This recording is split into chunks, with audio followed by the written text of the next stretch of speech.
Alright, what's up, guys? I'm actually asking, what's up? Okay. So today, we are finishing our series called Follow Through.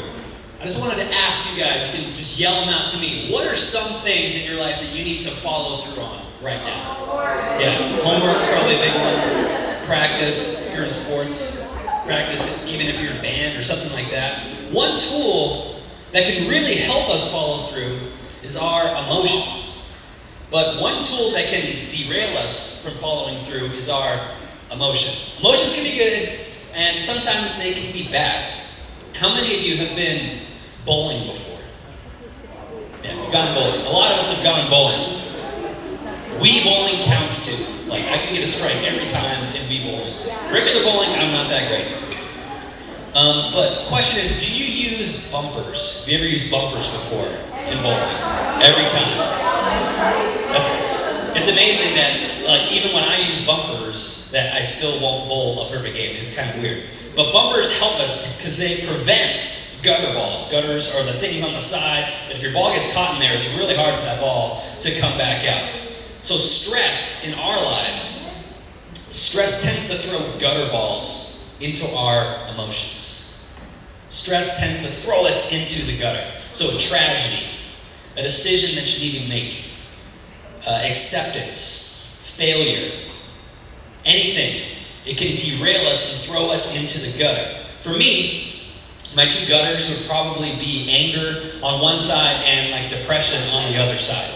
So if like something is going really, really wrong, I'm either really angry about it or I'm just like really, really down about it. And so for me, I don't want to stay there. And so I need bumpers to bring me back to the middle. We all need bumpers in our life to prevent us from going into those gutters. So what are some emotional bumpers that we can look at? Because we need bumpers in our lives to help push the ball back to center. We can't hit the pins if we go into the gutter. And you can't follow through if you're freaking out. And I like freaking out. It's fun sometimes, but it prevents us from following through. So what are some emotional bumpers? Sometimes we just end up at an emotion and we let it derail us from following through because you don't know how you got there. So I'm going to give you guys some emotional bumpers that you can use today, this day, to help you get your ball back to center. So number one, we want to locate your emotions. Locate your emotions. What do I mean by that? Well, sometimes when you feel a certain way, it tends to hit you in different places. Like, what about hunger? Where does that normally hit you? Stomach. Sometimes I'm kind of hungry in my chest too. I don't know why. Or even like my back. Does your like back ever hurt because you're so hungry? Maybe I'm just really old. I don't know. But anger. Where do you feel anger? Your head, sometimes your chest.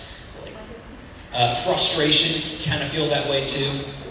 And so we feel anger, we feel all these emotions in different places, even hanger. How many of you guys have experienced hunger, anger, hanger before? Yeah, it's a real thing because like your glucose levels aren't like where they're supposed to be, and your brain's sending signals, and it turns you into a wild animal. Like it's a real thing. So when we locate our emotions, it helps us bring the ball back to center. Next thing we can do, another bumper, is label your emotions. Label your emotions. It's really, really important when we're feeling a certain way not to say I am statements. You don't say I am angry, or I am frustrated, or I am depressed. You say this is anger, or I am feeling anger, or I am feeling depressed. Because just because you're feeling an emotion doesn't mean that that emotion controls you. It doesn't mean that that is your identity. We're all born as babies. I was born a baby. Were you guys born as babies? So think about it this way. We are born with an identity. We were born to be someone, not to do something. You were born to be someone, not to do something. Your identity is about who you are. It's not the things that you do, and it's not the things that you feel. So even though at those times the emotion can seem overwhelming, that emotion is not who you are. So locate your emotions, label your emotions. We also need to accept our emotions. We need to accept our emotions. Denying emotions, pushing it down deeper, never really works out. I repressed lots of emotions for a long time, and a few years ago, I just kind of like had a meltdown. I erupted because all of those things were just being pushed down. I know that Halloween is coming. Has anybody in here, it's kind of a little movie, I don't know if you've seen it. You've seen the movie The Babadook? Yeah. It's a very awesome movie, and you might not understand it the first time you see it, but really what the movie is like the monster, the Babadook, is a manifestation of this woman's repressed emotions. She's not allowing herself to express her emotions, and so her anxiety, her depression because of her lost husband kind of manifests itself as this monster. So Halloween time, if you're looking for a movie to watch, that's definitely a really good one. I'm pretty sure it's actually pretty clean too. I think it's PG-13, I don't know. Check it out. Ask your parents first. Don't take my word for it. But it's a really great understanding of how we need to speak truth to ourselves in order to find freedom. Just like you would help a friend in need, you need to help yourself. So accept your emotions, accept that anger or that frustration is going to be a part of who you are at times, but it doesn't have to overwhelm you. So locate, label, accept.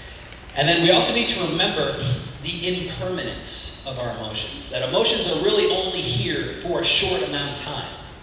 Like, nobody is the same emotion their entire life. Emotions are always changing.